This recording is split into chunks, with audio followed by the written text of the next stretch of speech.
వైఎస్ఆర్ జిల్లా వేంపల్లి జిల్లా పరిషత్ బాలికల ఉన్నత పాఠశాలలో మహిళా టీచర్లపై దాడి చేసిన ఫిజిక్స్ ఉపాధ్యాయుడు గురునాథ్ రెడ్డిని డీఈఓ సస్పెండ్ చేశారు. సమన్వయం చేసుకోవడంలో విఫలమైన ప్రధానోపాధ్యాయురాలిపైన చర్యలు తీసుకోనున్నట్లు ఆయన తెలిపారు. పాఠశాలకు కారులో వచ్చిన గురునాథ్ రెడ్డి సునీత అనే ఉపాధ్యాయురాలిపై కారెక్కించే ప్రయత్నం చేశారని తోటి ఉపాధ్యాయులు తెలిపారు. ఈ క్రమంలో గురునాథ్ రెడ్డి సునీత మధ్య వాగ్వాదం జరిగింది. సర్ది చెప్పే ప్రయత్నం చేస్తే గురునాథ్ రెడ్డి అసభ్య పదజాలంతో దూషించారని సహచర టీచర్లు వాపోయారు. వారి ఫిర్యాదు మేరకు పోలీసులు కేసు నమోదు చేశారు.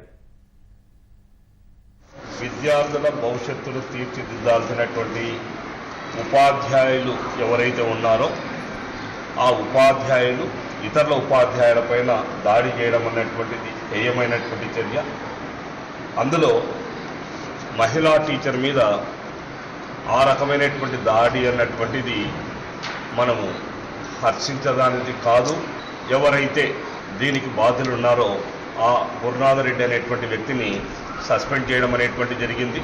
ఇంకొకసారి దీనికి సంబంధించినటువంటివి ఏవైనా ఫిర్యాదులు వస్తే ఇమ్మీడియట్గా వాళ్ళకు షోకాజ్ నోటీస్ అనేటువంటిది ఉండదు.